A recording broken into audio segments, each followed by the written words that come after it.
السلام علیکم دوستو، اردو سٹوریز کو خوش آمدید۔ دوستو، حضرت حسن بصری رحمہ اللہ کا زمانہ ہے۔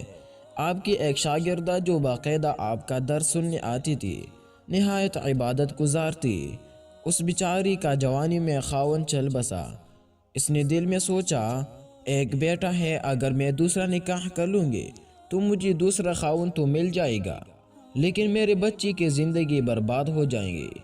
اب وہ بچہ جوان ہونے کے قریب ہے، یہی میرا سہارا سہی۔ لہٰذا دوستو، اس عظیم ماں نے یہی سوچ کر اپنے جذبات کی قربانی دی۔ وہ ماں گھر میں بچے کا پورا خیال رکھتی، لیکن جب وہ بچہ گھر سے باہر نکل جاتا تو ماں سے نگرانی نہ ہو پاتی۔ اب اس بچی کے پاس مال کی کمی بھی نہ تھی، اٹھتی ہوئی جوانی بھی تھی، کیونکہ جوانی دیوانی مستانی ہو جاتی ہے۔ چنانچہ وہ بچہ بری صحبت میں گرفتار ہو گیا، شباب اور شراب کے کاموں میں مصروف ہو گیا۔ ماں برابر سمجھاتی، لیکن بچے پر کچھ اثر نہ ہوتا، چکنا گڑا بن گیا۔ وہ اس کو حضرت حسن بصری رحمہ اللہ کے پاس لے کر آتی۔ حضرت بھی اس کو کئی گھنٹے سمجھاتے، لیکن اس بچی کا نیکی کی طرف رجحان ہی نہیں تھا۔ حضرت کے دل میں بھی یہ بات آئی کہ شاید اس کا دل پتھر بن گیا ہے، مہر لگ گئی ہے۔ بہرحال ماں تو ماں ہوتی ہے، اسی وجہ سے دوستو ماں اسے پیار سے سمجھاتی رہی، میرے بیٹے نیک بن جاؤ، تمہاری زندگی اچھی ہو جائیں گی۔ کئی سال برے کاموں میں لگ کر اس نے اپنی دولت کے ساتھ اپنی صحت بھی تباہ کر لیا، اور اس کے جسم میں لاعلاج بیماریاں پیدا ہو گئی۔ معاملہ یہاں تک آ پہنچا دوستو کہ اٹھنے کی بھی سکر نہ رہی اور بستر پر ہی پڑ گیا۔ اب اس کو آخرت کا سفر سامنے نظر آنے لگا۔ ماں نے پھر سمجھایا، بیٹا تو نے اپنی زندگی تو خراب کر لی، اب آخرت بنا لے اور توبہ کر لے۔ اللہ بڑا غفور اور رحیم ہے، وہ تمہارے تمام گناہوں کو معاف کر دے گا۔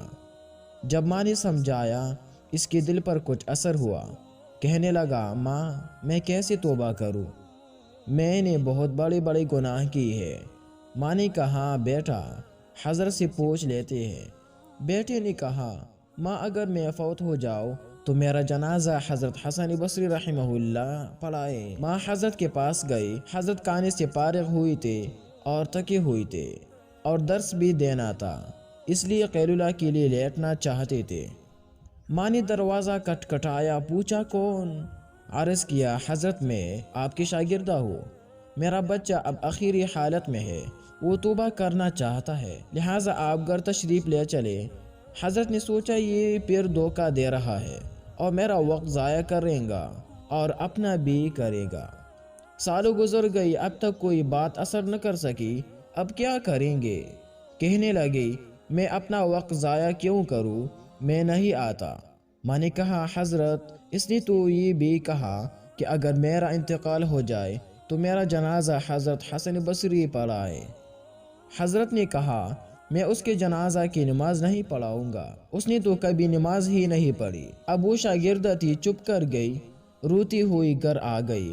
بیٹی نے پوچھا، کیا ہوا ماں؟ ماں نے کہا، ایک طرف تیری حالت، دوسری طرف حضرت نے انکار کر دیا۔ اب یہ بات بچے نے سنی تو اس کے دل پر چوٹ لگ گئی اور کہا، ماں میری ایک وصیت سن لیجئے۔ ماں نے پوچھا، بیٹا وہ کیا؟ عجیب وصیت؟ کہا، امی میری وصیت یہ ہے کہ جب میری جان نکل جائے تو سب سے پہلے اپنا دوپٹہ میرے گلے میں ڈالنا، میری لاش کو کتے کی طرح صحن میں گھسیٹنا، جس طرح مری ہوئی کتے کی لاش گھسیٹی جاتی ہے۔ ماں نے پوچھا، بیٹا وہ کیوں؟ کہا، امی اس لیے کہ دنیا والوں کو پتہ چل جائے کہ جو اپنے رب کا نافرمان اور ماں باپ کا نافرمان ہوتا ہے، اس کا انجام یہ ہوا کرتا ہے۔ میرے پیارے ماں، مجھے قبرستان میں دفن نہ کرنا۔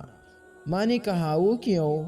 کہا، ماں مجھے اسی صحن میں دفن کر دینا، ایسا نہ ہو کہ میرے گناہوں کی وجہ سے قبرستان کے مردوں کو تکلیف پہنچے۔